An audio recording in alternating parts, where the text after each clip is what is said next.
All right, recording. Excellent. So we were working on our last session of Thomas Hobbes' Leviathan, and it is a mixed section of chapters. So basically, without going through all of the specifics, if I'm correct, we are. Is it 28 that we started on? 26, I think. No, 26. Yeah, okay. Yeah, 26. Basically to 47, but with a Skipping lot of around. interruptions and skipping, etc. So, but basically, sort of taking us to the end of the book. So, and we should make maybe some time at the end for some final remarks on the text. Mm-hmm. I'm sure it'll be revisited in future discussions, but yeah, we should do that. Yeah. So, do you want to take the lead?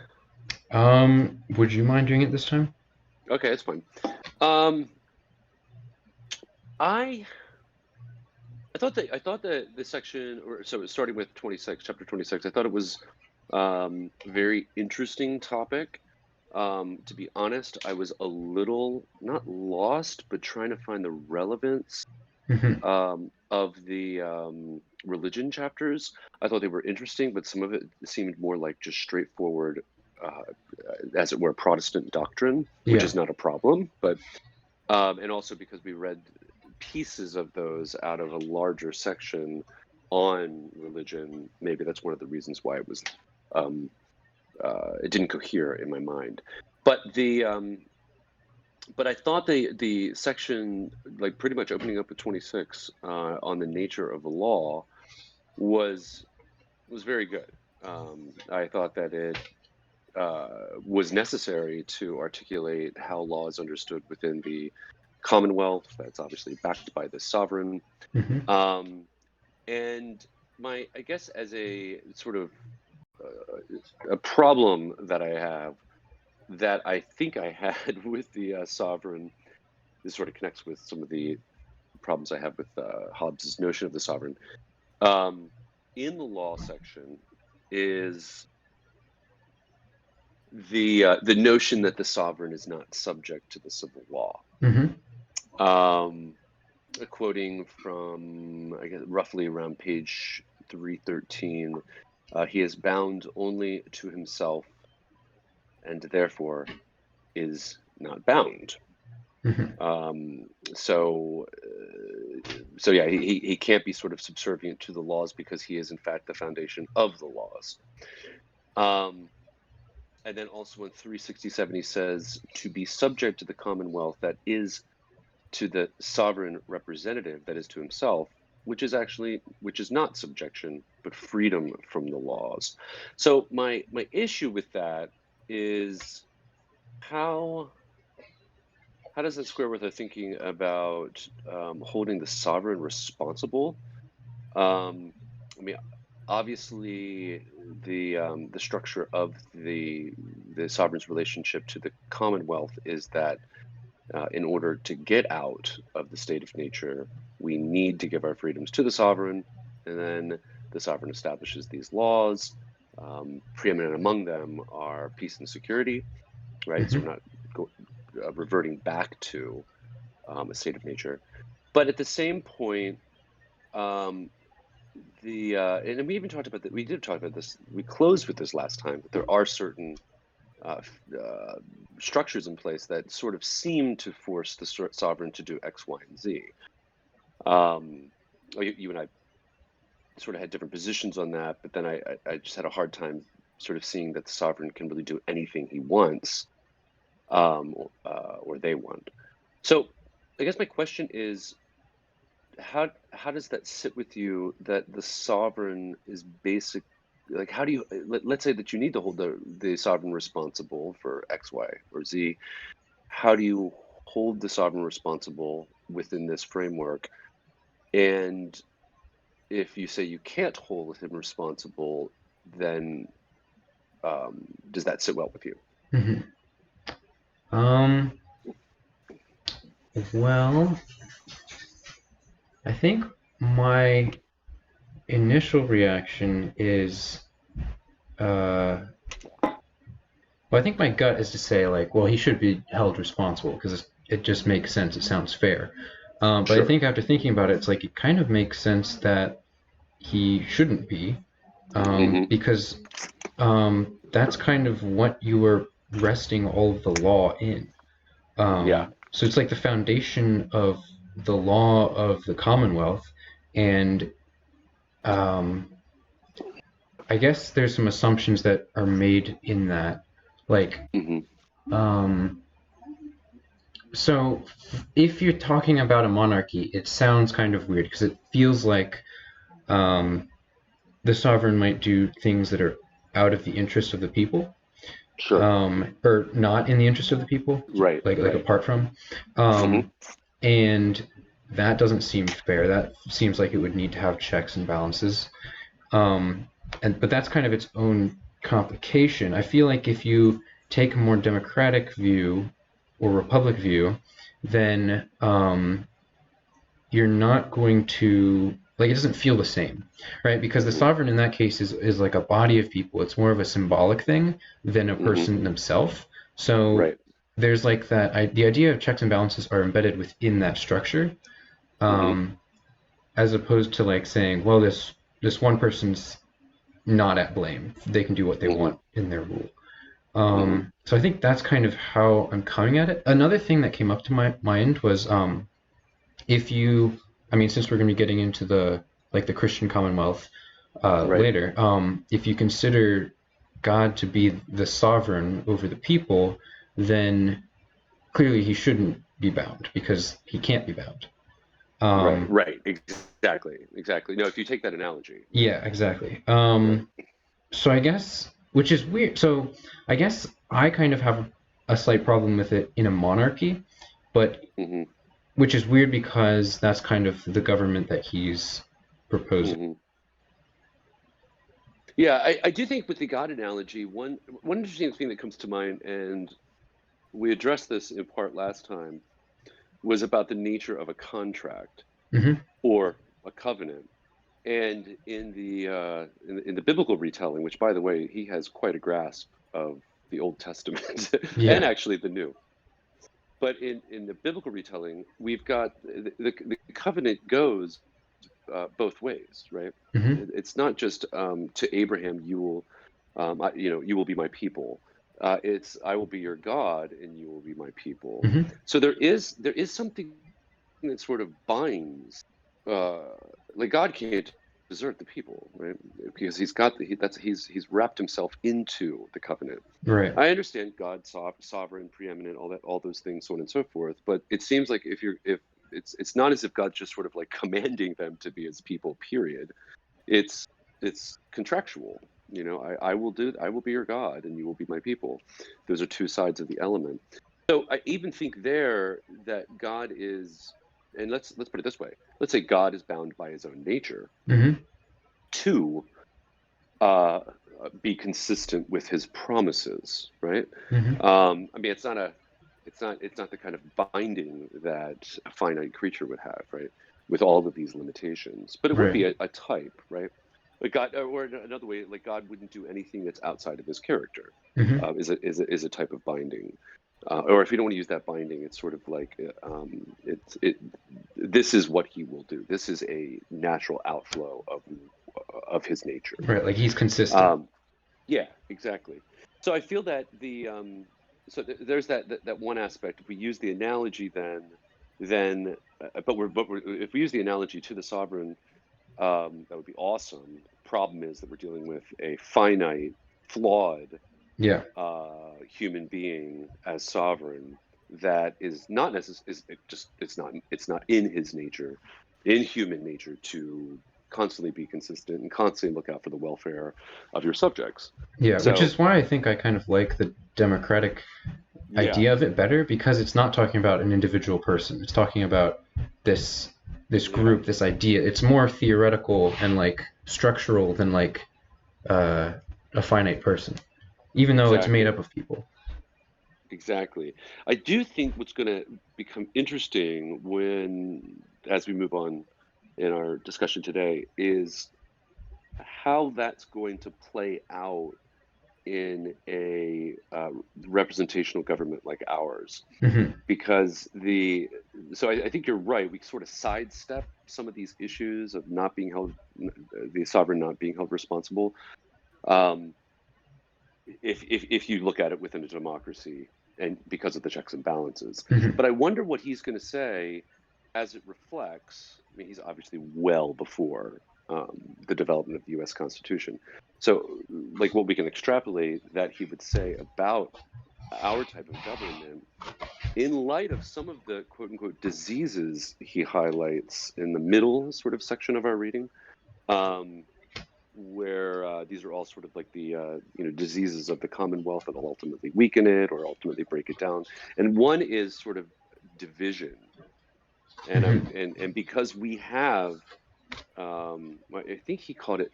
What triggered my mind was mixed government was a problem, and I'm wondering whether or not the three branches of the U.S. government could actually be considered a mixed government when we get there. This is all to the point of democracy being able to hold the sovereign accountable, but at the same point, if you play the democracy framework, would he find that there might be other problems, at least with our version, because of the three branches of government? I don't want to Hmm. get ahead of ourselves, but it didn't sit well with me. I mean, I like, and also just sort of the idea again, if it's a monarch, you know. Yeah.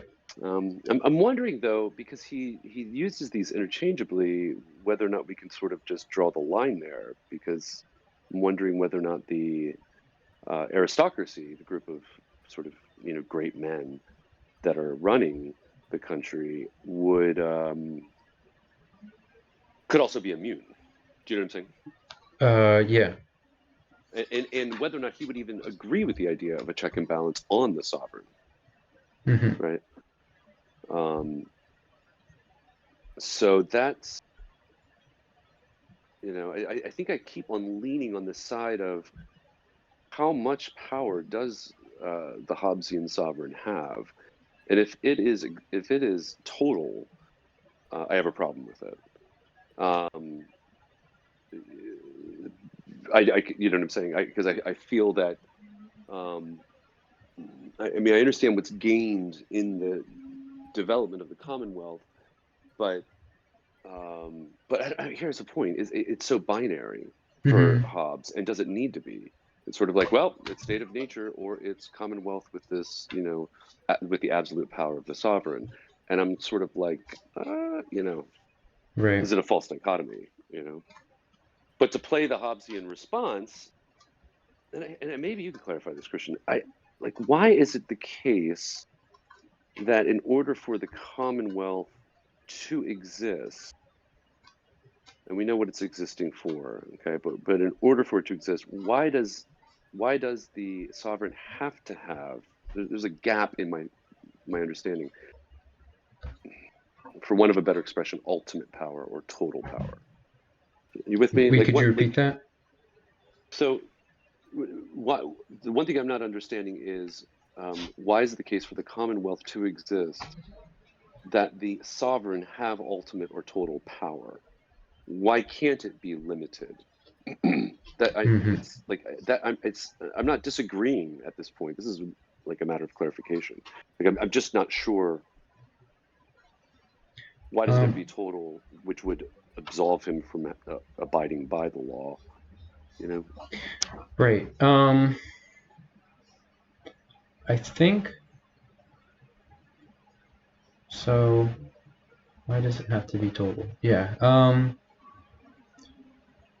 I think the reason is because, like, if you have a bunch of people in a free world and then you add contracts into the situation, you need to have something that has total power or total backing of those contracts, right? The social Right. contracts. Hmm. And you can't really put that backing into something that has limited power, Right. because then it becomes faulty, I think. Hmm. I think Hmm. that's Yeah. kind This of like the reminds line of thought. this reminds me of an earlier discussion. Yeah. Yeah. Um, but I think that, there's something about total power that is wrong, I think, because Hmm. in, was it chapter, I'm just flipping through, 18, it talks about the rights of the sovereign. Hmm. So the sovereign has certain Right. rights, right? So I want to say that its power is confined within those rights. Like if you violate those Hmm. rights, then you're being a false sovereign or something, Yeah. Yeah. or a non-Hobbesian sovereign. Right. Right.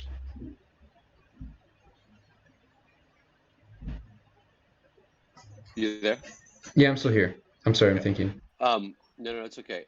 Um, yeah, I think there's sort of, because he does make this distinction at times. I feel like there's sort of like the notion of the sovereign's relationship to the Commonwealth in its purity. By that, I don't mean a good quality, but just like stripped of any other extraneous element. And if Hmm. it's in its purity, it's everything that you've just sort of articulated, right? Hmm. The you know the overall contract is not binding unless there is an all-powerful individual behind it. Hmm. Any type of limitation on on his or her power, um, therefore makes the whole contract uneven, weak, etc. And there's the pure version, and then there's the uh, um, so that you move one of those pieces, the other one falls, kind of thing, right? So Hmm. this is structurally how it's set up. But then he does talk about sort of like, okay, fine, there might be sovereigns that would be tyrannical, or there might be sovereigns that would make. In this section, actually, I thought it was good. He brings up the notion of a bad or a good law. Meaning, in Hmm. other words, he's open to the idea that the sovereign can actually make a bad law.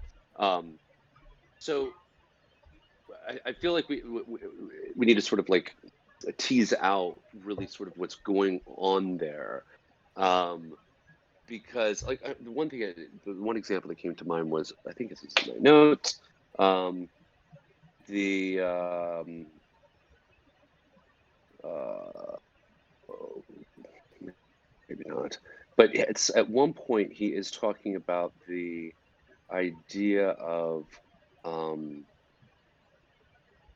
a just law. So, in other words, that a sovereign makes a law will always be just. Hmm. But whether or not the law is good or bad is another question. So it's sort of these two elements here, sort of the I want to say maybe the hierarchy from the Commonwealth all the way up to the sovereign, and then there's you shift it a little bit and you start looking at qualities like good or bad within that structure. Do you know what I'm getting at? Sure. Sort of. So, um, yeah, that was a really good section. I'm almost certain. I thought I had put that down, but Do you not um, have it? I'm trying to. Let's see, Was civil law in sovereign power. 20? Oh yeah, 388. No law can be Uh, unjust, but it may not be good. That might be a paraphrase, but that's um, there. So 388. Yeah, top. So by a good law, I mean not a just law, for no law can be unjust. Now that seems to go with the whole, just the pure sovereign power thing. Yeah. structure, right? Hmm. Yeah. Um, uh, almost just like sort of just like scientific. If a sovereign makes a law, it's just because the sovereign made it. Right. It's almost like Thrasymachus's, idea. Yeah, exactly, exactly. But justice dealing there specifically with who made the law. It came Yeah, the from one the who had the right. power. Exactly. Yep. But then it says the law is made by the sovereign power, and all that is done by such power is warranted and owed by every one of the people. Um, so, so that it's, well. Let me see if it's worth. Let's see. Like at the end of the section, a good law So he's making a distinction then between good and just, or unjust. A good law is that which is needful for the good of the people and withal perspicuous. Hmm. So, and then when he continues, for the use of laws is not to bind the people from all voluntary actions, but to direct and keep them in such a motion as not to hurt themselves by their own impetuous desires, rashness, or indiscretion. So, yeah. So, oh, actually, a little bit low. He was like, for the good of the sovereign and people cannot be separated. So it's sort of like, you know, once you Hmm. have the basic framework of uh, sovereign on top, Commonwealth below, that framework can manifest itself in a variety of ways. And Hmm. Hobbes wouldn't necessarily encourage all those ways, but he would. But it seems like he would still say the sovereign has the power. Well, let's put it this way: it's unfortunate if he makes a bad law, but he's the sovereign. Yeah. And he even says in that section, it is a weak sovereign that has weak subjects and a weak Yeah. people, whose sovereign Hmm. wanteth power to rule them at his will. There you go. So there are Yeah. definitely classes of this What's structure. weird though is what this is the part I'm not getting is when can it seems like you how do you deal with like dissolving the relationship if not dissolving the relationship because then you go back to a state of nature, how do you deal with corrections, you Hmm. know? And in a democracy, you could see that at play, or where you have multiple, not multiple sovereigns, but the sovereignty is made up of multiple people, and you could see, well, hopefully someone in there is going to say, "Hey, this is not good. This is not necessary." But if you go back to the monarch, then it seems like there's no room for correcting it other than, man, hopefully you have really good counselors that have his ear, Hmm. you know. But yeah, what's weird is like if you look at it from either, I guess, kind of a Machiavellian point of view, or even Hmm. just if you take Thrasymachus's sentiment that Hmm. having power is the one who Yeah. has power determines what is just. Then it's Yep. kind of like, well, if you have a weak sovereign or one that is not making good laws, Hmm. then and there's not really a way that it's going to correct itself, and you can't really leave, then maybe overthrowing the sovereign makes sense, right? Yeah. Um, and I guess while that kind of goes against the laws of the sovereign, if you have power over the sovereign, then you kind of become it, right? Yeah. It To a actually degree. sounds a little the Marxian notion of the proletariat, who are the Hmm. workers, the bourgeois that are in control of the means of production.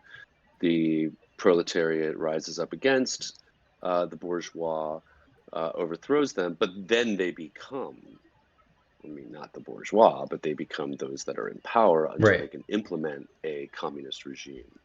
So, um, I mean, I think we're leaving Hobbes with that notion, Yeah. um, because unless I missed it, I feel like there's not a lot of room for protest from the individual on up, you know, I mean, because I mean, maybe you could protest, but you know, don't protest too much because you could dismantle the whole covenant. yeah, I think that's true. I think structurally that's true. I think Yeah, actually, if I mean, it's like actually, if you have the power to do it, then there's nothing that's gonna stop you. You can rewrite the covenant, right? right.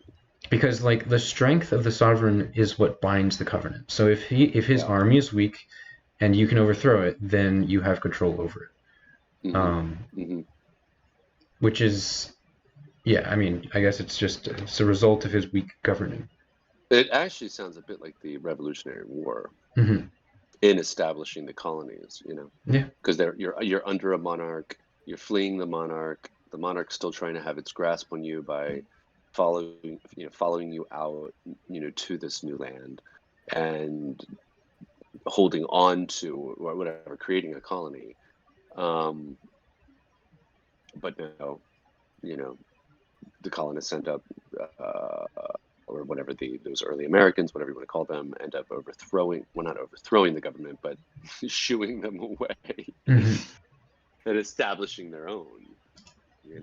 But what's interesting too, and it'll be interesting when we read all the U.S. documents, will be to see to what degree the Hobbesian notion of the social contract is at play. Because I've been thinking, like, this is language that comes out of politics too, current politics, that no one is above the law, and that sounds very non-Hobbesian. And I'm wondering whether or not that sentiment will somehow be we'll be able to read out of the early documents. Wait. The Constitution, etc. Are you saying that it sounds non-Hobbesian because a monarch is a person and they would be the sovereign, so they are the law, they are above the law? Is that your line of thought? Totally. Okay. Yeah. Okay. Yeah. So in our notion, what I'm getting at, without having a close reading of the Declaration of Independence and those other early documents, in the Constitution, is whether or not it's the power is in the person or people, or the power is in the law. Right. And I think this goes again to my contention with the monarchy, because it feels like in a monarchy those are the same thing, but in a democracy or other governments they are distinct. Yeah, exactly. But what's interesting is that the language of American democracy also is that the power is in the people, right? Right. Which can change the law. Hence, we'll be reading all the amendments to the Constitution. But it's sort of like,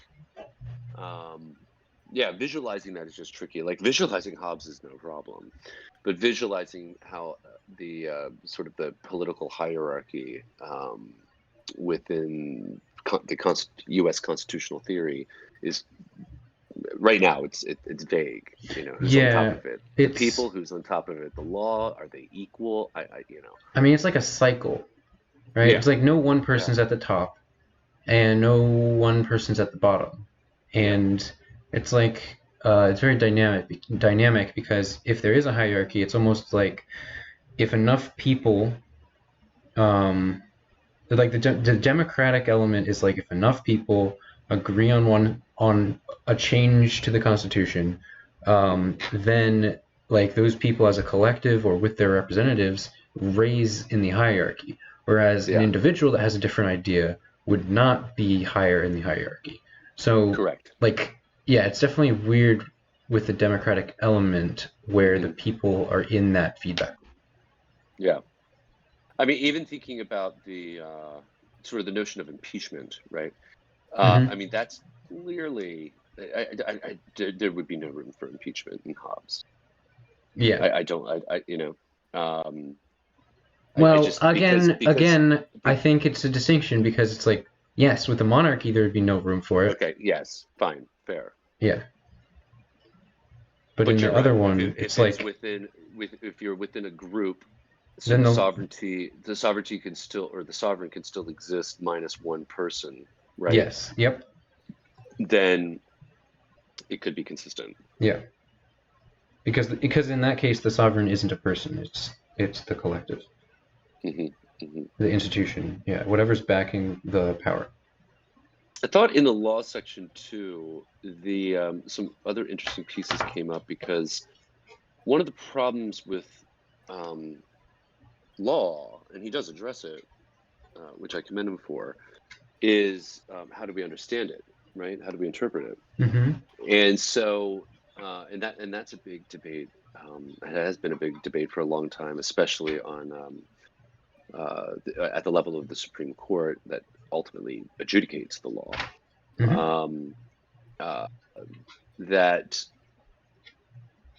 And we'll find this too, actually, when we read these some of the Supreme Court cases, that there's sort of an open question here about whether or not the one is reading the letter of the law or the spirit of the law, or what's also known as sort of originalism.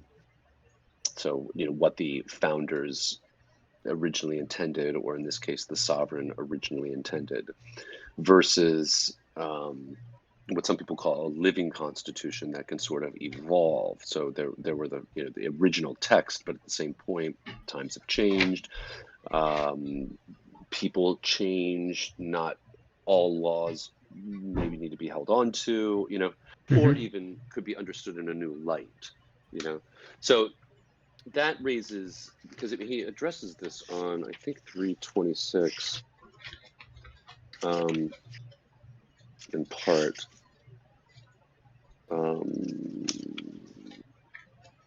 And other areas where we like one of the problems with a weak constitution or a weak commonwealth is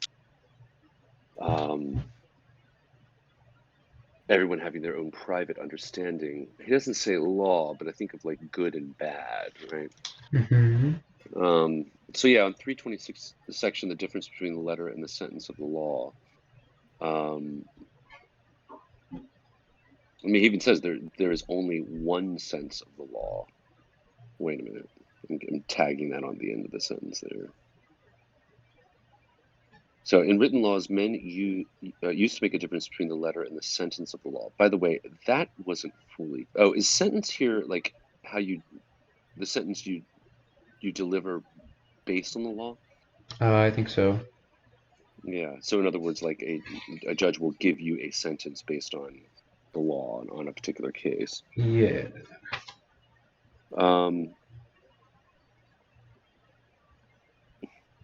Yeah, because it's talking about judges in the previous paragraph. Yeah. Yeah, I mean, if I'm not taking that out of context, well, for the significations of almost all words are either in themselves or in the metaphorical use of them ambiguous. It may be drawn an argument to make many senses. Yeah, that he does mean this, but there is only one sense of the law.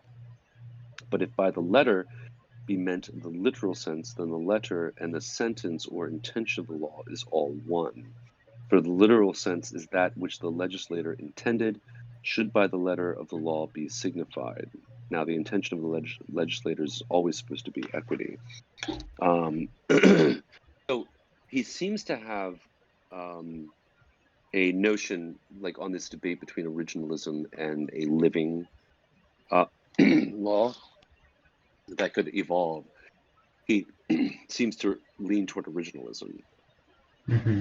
So, like what the law literally says, regardless of the changing times, and also intention, which also sounds like the originalist side of the debate. When people talk about, well, the founders intended this to mean X, regardless of the various other meanings you may find, Okay. So basically, well, so I would say that's a key element, because once we have the law, then it's fair to raise the question: which mode of interpretation should we employ and why, right? And he's taking sort of a side without using the language of living constitution. Right. I don't even think he uses the word spirit of the law, but that's like ancient enough for him to have addressed, right? That's that phrase comes out in biblical texts. Right.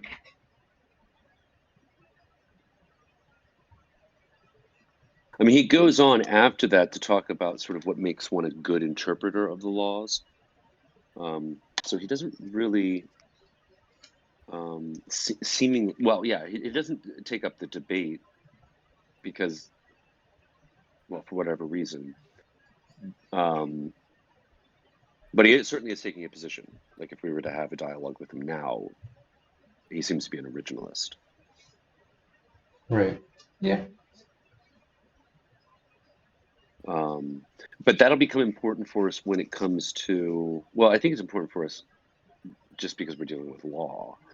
And it'll become important for us when we read the Constitution and then also read those Supreme Court cases. Because whatever, conservative justices tend to lean originalist, liberal justices tend to lean living constitution, spirit of the letter, not the, a form of literalism. So it, and that will Wait, affect then. so For okay, hold on. So is originalist, are you saying originalist is based off of the original intent or is literal or both? both.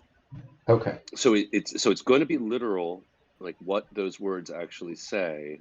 Something like, I don't know, you take the Second Amendment, and it's like, hey, everyone should be able to possess whatever firearms or whatever the wording is. The right to bear arms. So Yeah. everyone should be able to do that. The intention is matched by what the text literally says.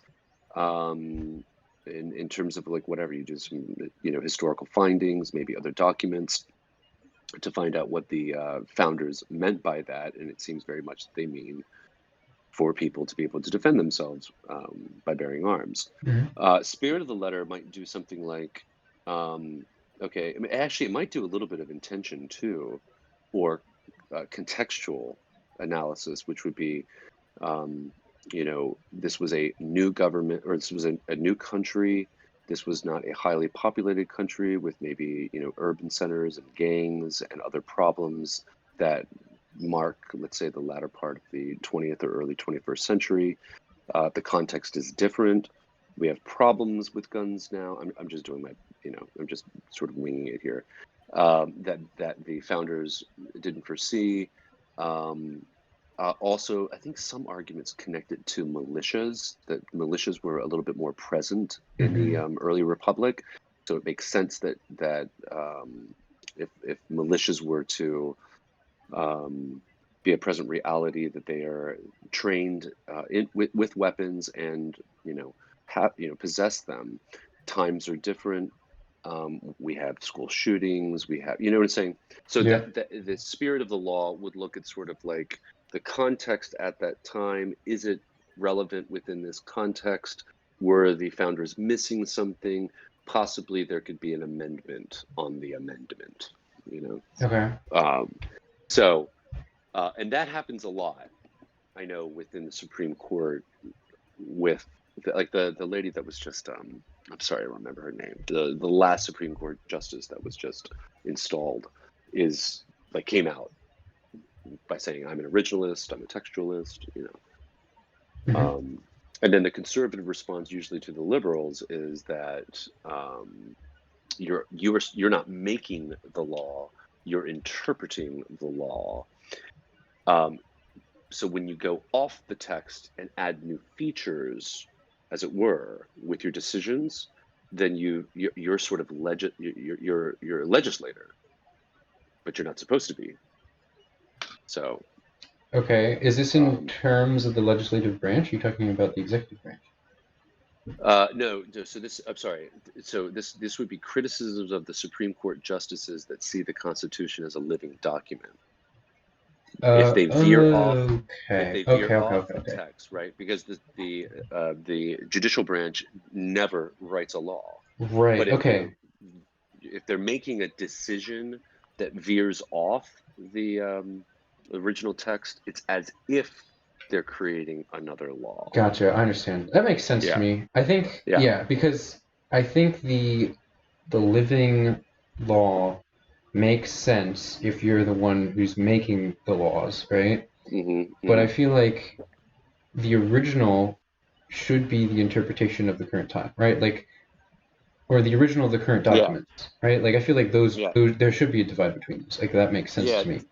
There might be sort of, and we'll see this when we get into the Constitution and look at both the early and whatever that it was created in the early republic, and that we still have it in a world that's very different, and then pose questions whether or not, right, it's consistent, Mhm. or they're like I'm thinking about like the rights of women, the rights of colored people, things like that. Like, in Mhm. other words, is it the case that if you were an originalist with the Constitution, certain members, and this will obviously lead us to our very last book on identity politics, but certain groups are actually not really able to access the freedoms and the fruits of the Constitution, right? Mm-hmm.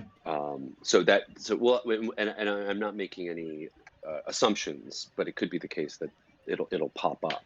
I mean, let's put it this way: there's a reason that there is the other mode of interpretation. I don't think it's just, it might not be the great reasons, but there's a reason that there are two approaches anyway. Right. You know? Yep.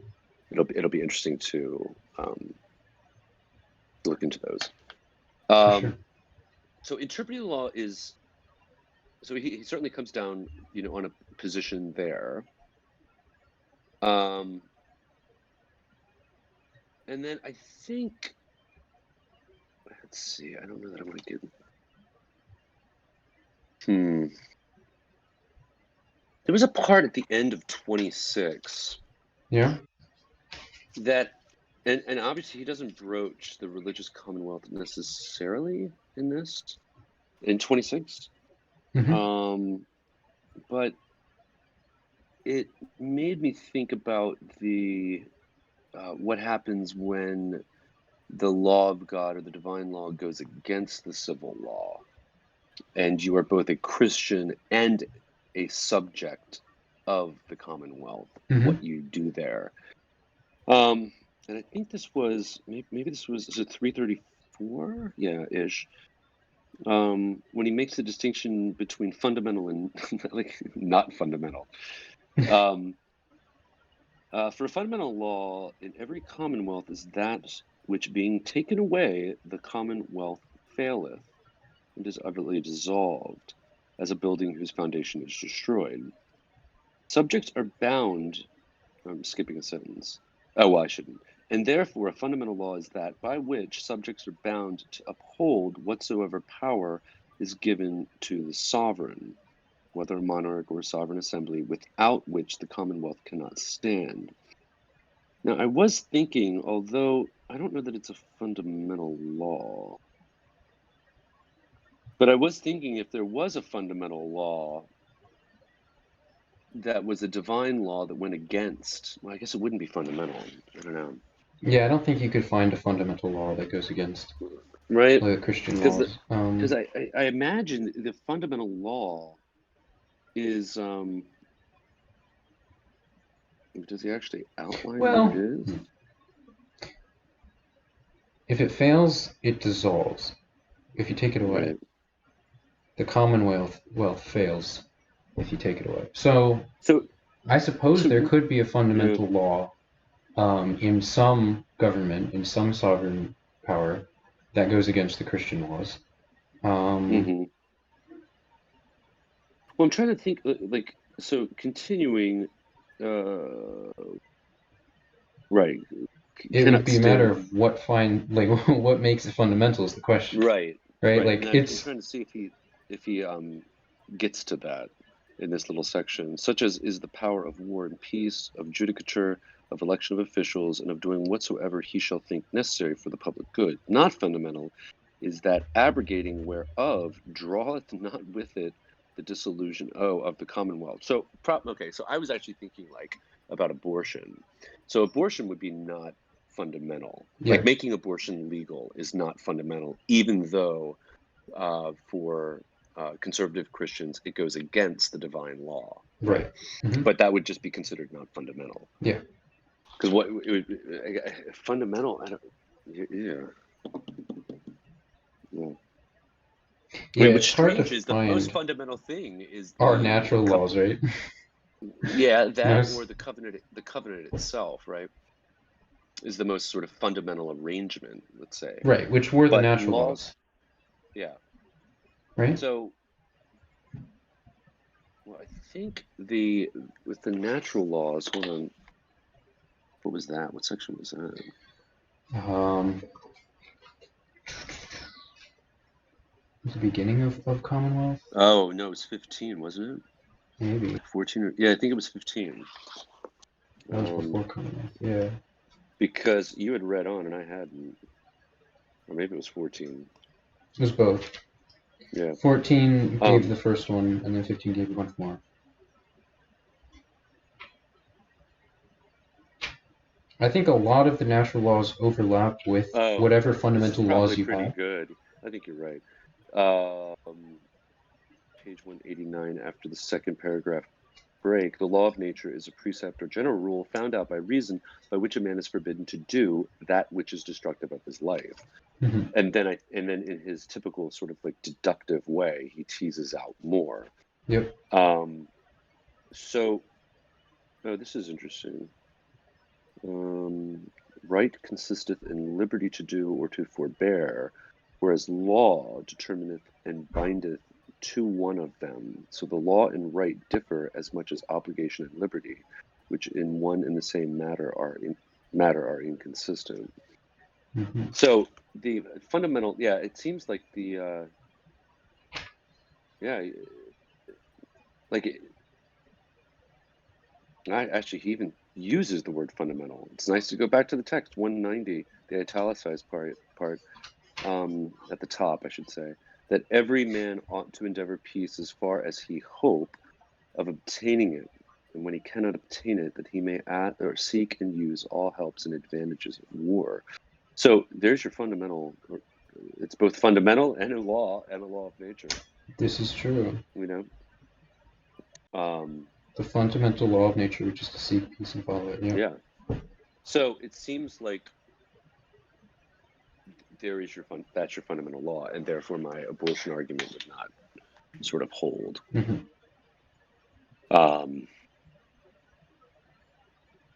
So what did you think about the problems with the Commonwealth section?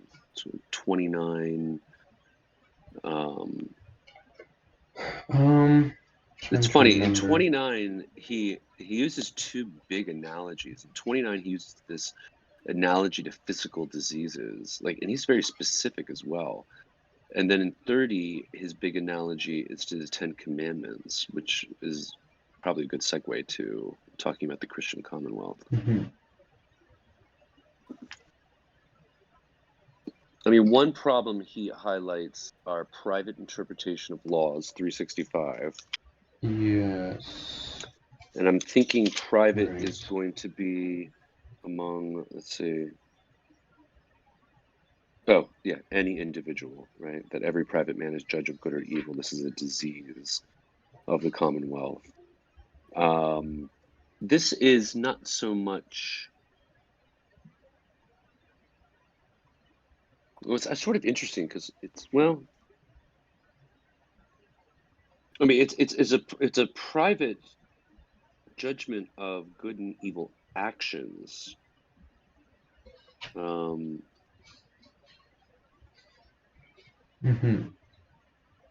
But otherwise, it is manifest that the measure of good and evil actions, is the civil law, and the legislator, who is always representative of the Commonwealth. So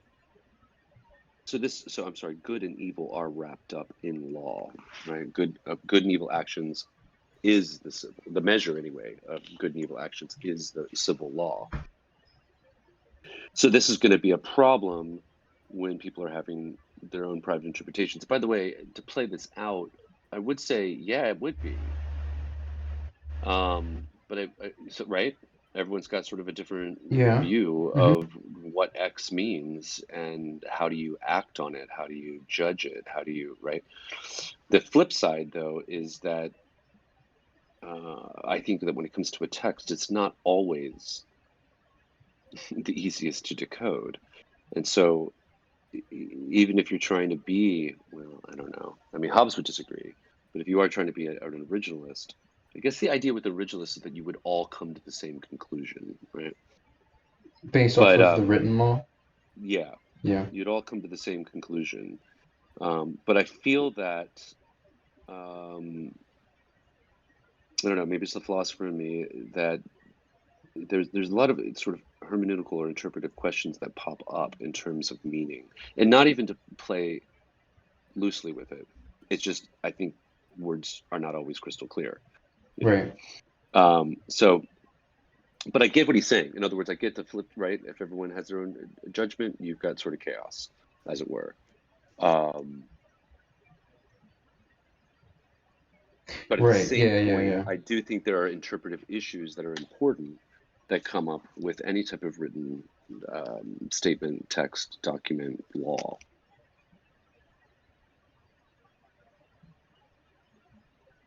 So private interpretations are out. I thought this one was interesting, and this one maybe is a little bit more relevant to my church-state issue with abortion. But on 366, another problem is that is it 366? Yeah. Top of. So this is also a problem that whatsoever a man does against his conscience is sin, and it dependeth on the presumption of making himself judge of good and evil. So you can obviously see how it's connected to the former problem. Mm-hmm. But this is sort of interesting. I know within the Catholic tradition there is an element of, even though there's all of these, wherever you have the Ten Commandments, you have the creeds, you have papal encyclicals, you've got sort of moral theology and its tradition over the centuries, right? That all sort of inform what a Catholic should do. But also part of that is actually not to go against your conscience. Yep. So it could be the case that so it could be the case that one of these rules may fail you, or you feel like you shouldn't go against them based on your conscience. So that's, it's one thing not to make yourself a judge of good and evil, but maybe one needs to at times on the basis of conscience, right? Mm-hmm. See, this I think would be connected to the abortion one for sure. It's not a fundamental. I don't It's not a know. fundamental law, but it's not a fundamental law. Remember, he defined good and evil within the set of civil laws, not fundamental. Right, but it's a man doing something against their conscience. It's something that they do, right? So it's not something Right. that, like, if you're against abortion and you Mm. don't do it, Yeah, then yeah, you're not yeah. doing it. So it's not Yeah, going no against one's your no one's conscience. forcing you to do it, Yeah, right? yeah. Okay, what's a better example? Paying taxes. No.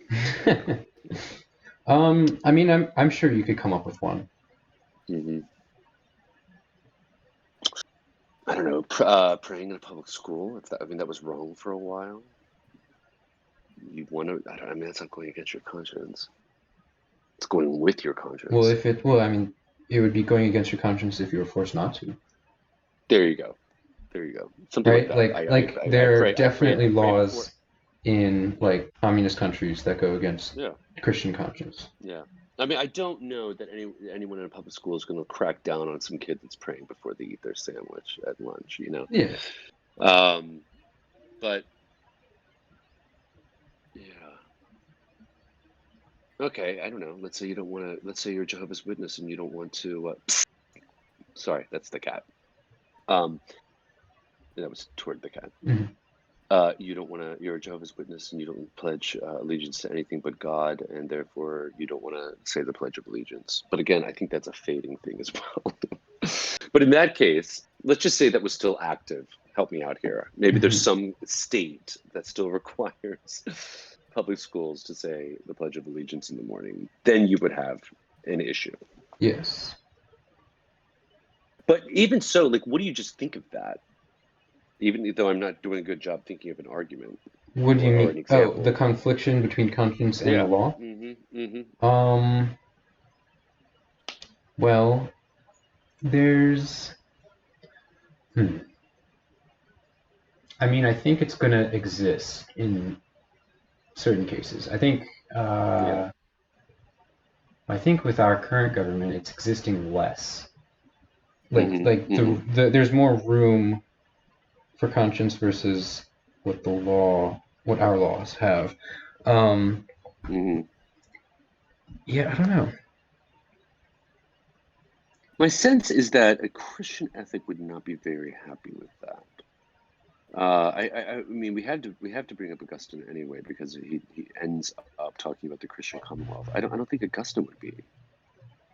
Um, I'm sorry. I'm sorry. Yeah, he would not be. He would not agree with this principle. Hmm. I mean, your conscience at some level is created. I mean, it just works sort of the like Christian notion. a healthy conscience, let's say, is created by um, you know good, positive Christian nurturing of the the morals and commandments of God and the example of the life of Christ and the Beatitudes and so on and so forth. And if something comes into that conscience that is counter to it, I believe most Christians would probably say at that point you should not, you shouldn't still follow the law, as it were. Actually, a great example. I'm sorry, I'm so slow. Early Roman Empire, first 300 years of its existence, Christianity is illegal. Boom. There you go. Yeah. That would be a great example. It is entirely going against those early Christians' conscience to renounce it. Yep. I mean, that's still happening in like China and other countries. Sure. But yes. Totally. Right. So, you mentioned healthy conscience, and I think that's also an important aspect. Like, if your conscience is compromised, then there's an issue there, and if you can't recognize it, then that's an issue. But if it is in good conscience, then yeah, I think it's up to in that sense, it's up to the individual to determine if the civil law is being fair to their rights, right? Like, it's almost like it kind of boils down to the natural law or the rights. Like, is the government, like, is it a non-fundamental law that is going against your conscience? Probably yes, right?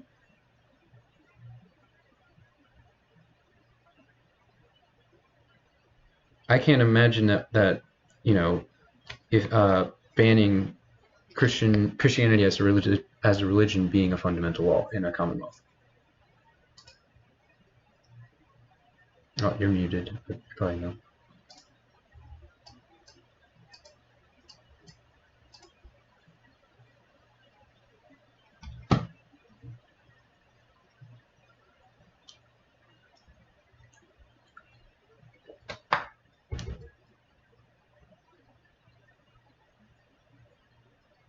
Hello? Yep. Did you get that? Can you repeat that? Sorry. Sure. So wait, what was the last thing I said?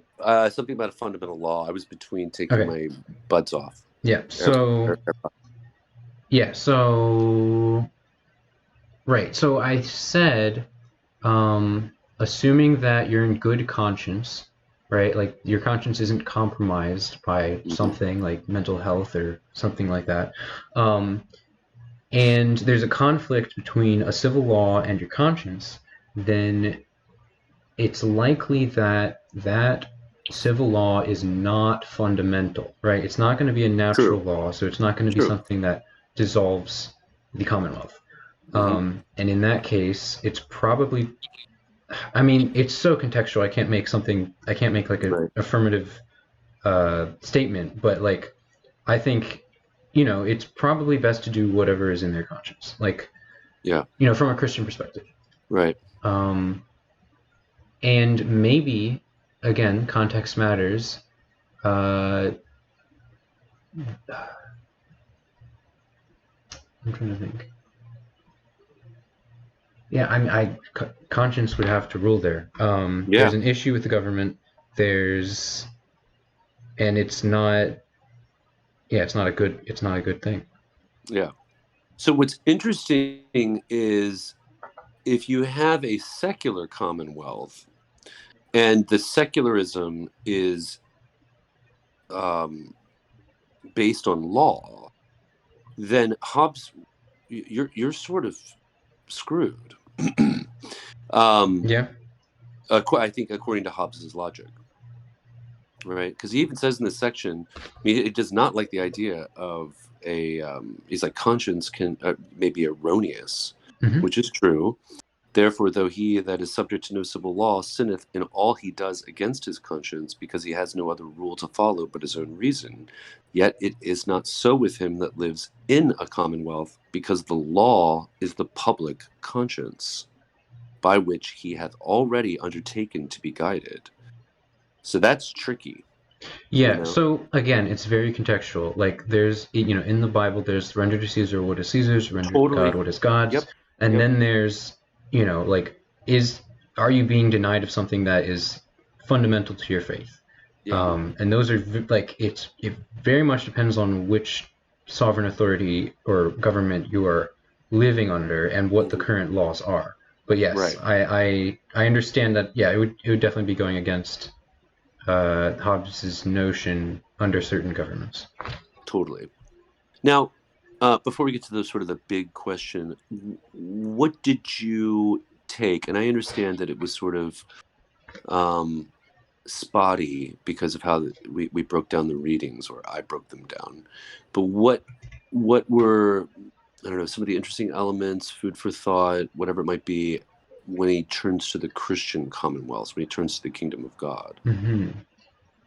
Um, I mean, I think, like you said, I felt like a good portion of it was a reiteration of kind of the basic elements of faith Hmm. and the Hmm. Christian doctrine. Um, so I think there was like an aspect of like, we're living life on earth, like we're not in the kingdom of God right now. He makes that distinction, and that it's something that will be inherited. So, Hmm. like, live your life for that. Um, I'm trying to think. Yeah, there are some interesting things like difference between public worship and private worship, and Hmm. how that, I guess, interacts with the laws to a degree. Um, and then like, should pastors have different doctrines? At least one is false. That was something that popped out at me. Um, Trying to think. Yeah, it was kind of It's spotty. how would you do a compare and contrast with Augustine's notion of the city of God versus Hobbes' notion of the Christian Commonwealth? Hmm. Are you talking about like? Hmm. Well, you've got Hobbes has got sort of like a working theory about what a Christian Commonwealth would look like, Yeah. and then Augustine has a working theory about what Christians, um, as members of the city of God, how they ought to operate and what their focuses should be. You know, they like.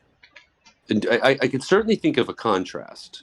I mean, I Hmm. can think of a similarity too. They're both Christian, or where they both have, they both whatever encourage the possibility for Christians to be, I don't know, whatever. They both address Christians Right. going back to a minimum, but a big distinction for me seems to be that um, the loyalty for Augustine, the loyalty of the Christian subject, or Christian, I don't even want to say Christian subject, but the Christian citizen, or the Christian person, is entirely and only toward the city of God, which is a heavenly city, which is, based on it almost seems in a way to be turning a blind eye toward the city of man, as the entire focus is on living according to Christian virtues and morals, and um, turning away from all the vices which seem to mark the city of man. Hmm. Whereas Hobbes is actually saying, no, or well, I mean, okay, there's that. Maybe there will be a marginalized group within a secular, you know, um, commonwealth, but for those Christian ones, you can have an entirely Christian one. And I don't know that Augustine would. Well, he doesn't seem to broach it. The Wait, idea. can you clarify what you mean entirely Christian one? Just have Well, like a separate well, commonwealth? Is that what you're saying? yeah, because when he talks about, when Hobbes, if I'm correct, when he talks about the oh gosh, where does this start? When he talks about the Is that the division, part 3? Yeah, I guess so. Oh, yeah. Yeah, it'd be in third year, division 1. The Christian Commonwealth, he is... Okay. It seems to be its own separate entity. So, like on 409, where he starts, part 3, he says, in that I am next to handle, which is the nature and rights of a Christian commonwealth, whereof there dependeth much upon supernatural revelations of the will of God. The ground of my discourse must be, well, yeah, etc., etc. But that section there dependeth. So a Christian commonwealth depends upon supernatural revelations of the will of God. Meaning, in other words, it seems like he's not saying all commonwealths should be this way, but right, because there can be multiple commonwealths. Mm-hmm. He recognized that multiple sovereignties or sovereigns, but but now we're going to narrow our focus a little bit and look at Christian commonwealths, Mm-hmm. right? Right, and that's not to say that Christians can't live in a non-Christian commonwealth, which might Sure. be No, that's true. which That's might true. be of a Right. more of an Augustine's point of view, right? Correct. Mm-hmm. Exactly. But I don't think Augustine really has the notion of like a city of God here.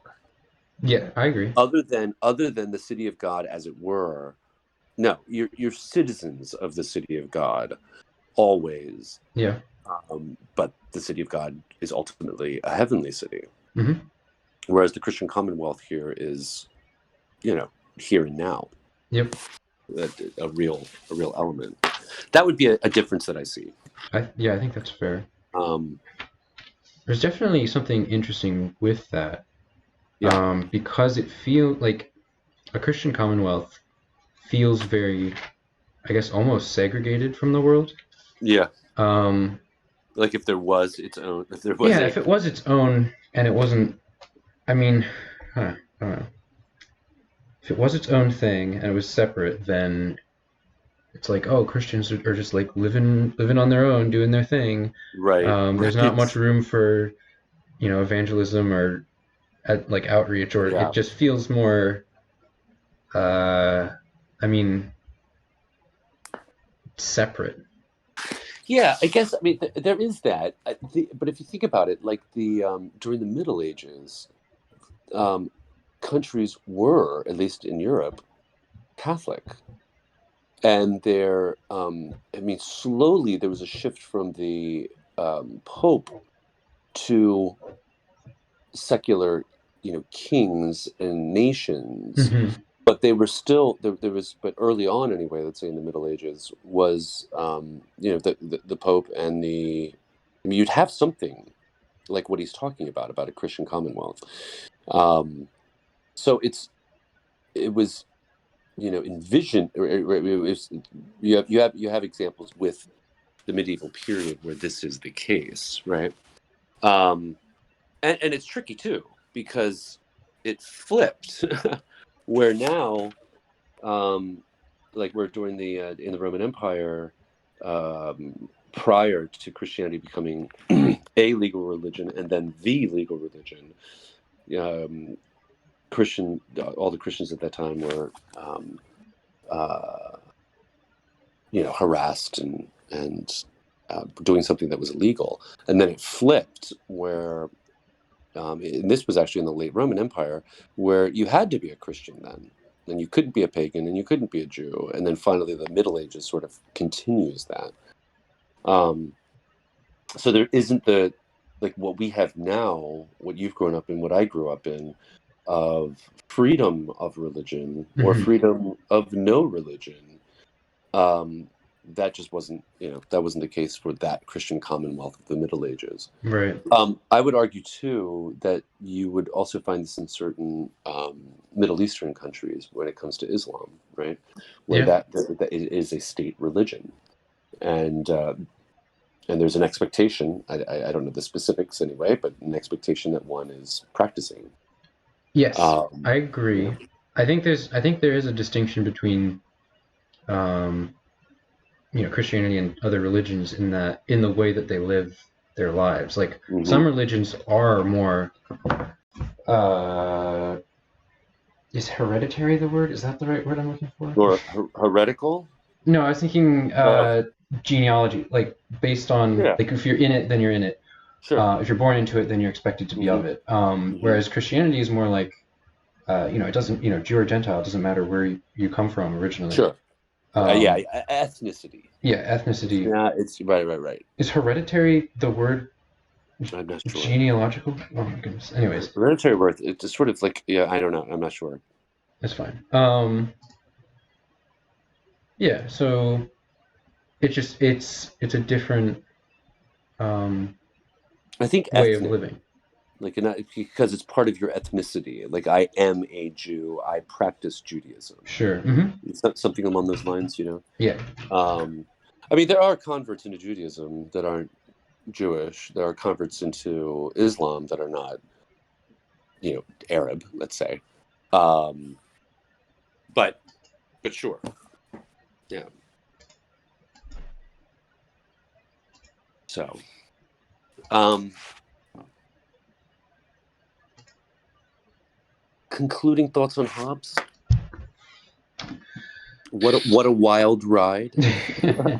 Yeah, all the way from the first six Oh my chapters of gosh! definitions and Yes. logic and geometry to law and commonwealth Yeah. and sovereign, Mm-hmm. Yeah, that's finally right. to Human perception and reasoning, human yeah, motivation and action. yep, For me, this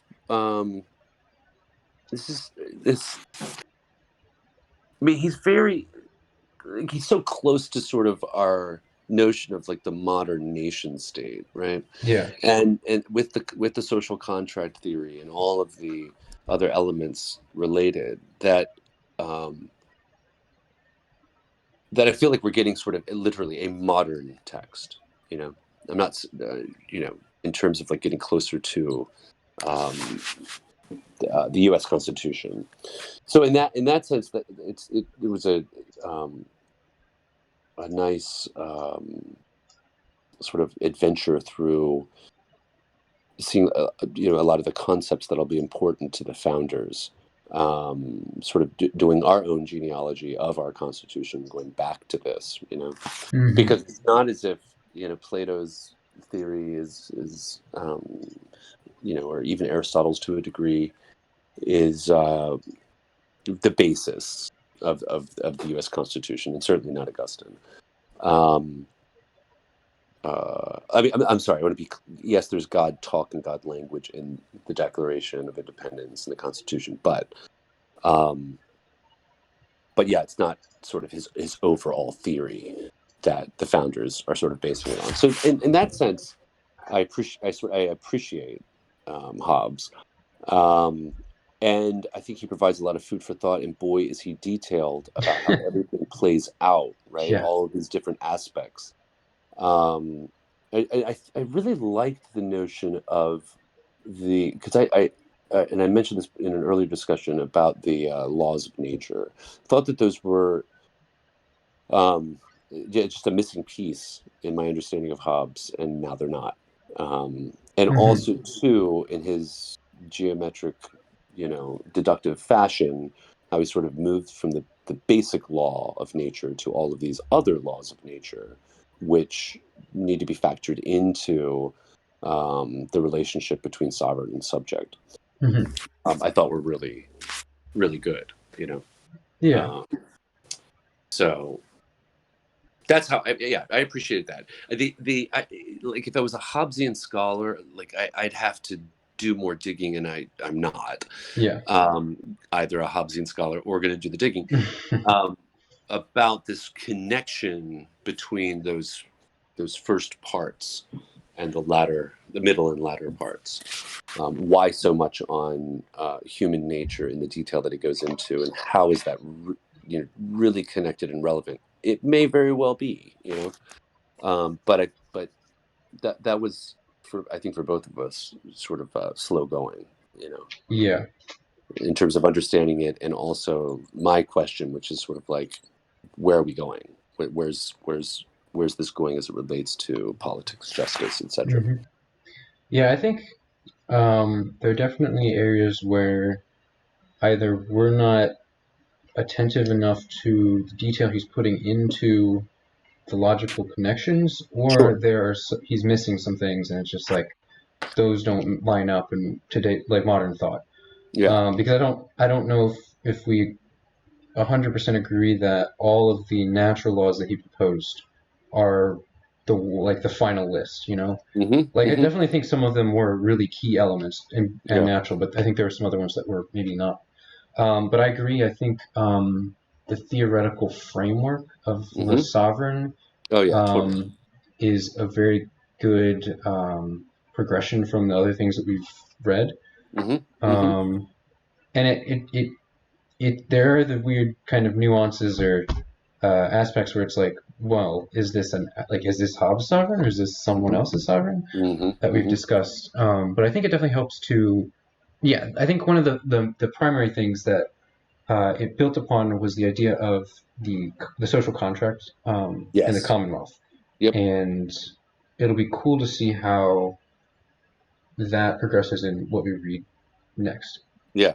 I was also thinking as you were talking about the this I want to say, and I might be wrong, between Plato, Aristotle, Augustine, and Machiavelli, Mm-hmm. that this I want to say it gives one of the strongest arguments about the obligations of the citizen. That the I mean, I understand with Plato the obligation of the parts, right? So of the citizen Yep. is for the whole, right? Mm-hmm. That can be a little vague, especially if you don't sort of agree with his analogy to the three parts of the soul, right? Yep. With Aristotle, I'm trying to understand like what compels the citizen to act accordingly, right? Um, it's trickier. I mean, other than the fact that we are, by nature political animals and Mm-hmm. therefore should be involved in it. He's big into natures, right? Sort of like, um, slaves by nature, masters by nature. So maybe our nature is the thing that compels us. Mm. Augustine's, I guess, would be, devotion to God. But in terms of like how politics seems to work, in our time, I think Hobbes has really got me. He's got something, or let's put it this way: he's very explicit about it. Like you can't mess around. Like here's why you should obey. Here is why you should obey the law. Mm-hmm. It's the foundational slip if you don't, and in so slipping, then the whole house falls, and you're back to a state of war. Right. And that Yep. that that whether or not you agree with it, it's at least it's compelling, and it puts a lot of emphasis on. I mean, obviously the emphasis on the sovereign as well, but in terms of what is our obligation, what ought I to do, um, I think he does a fair job articulating it. Yeah. Definitely. So, all right, good. Should we stop there? Yes. As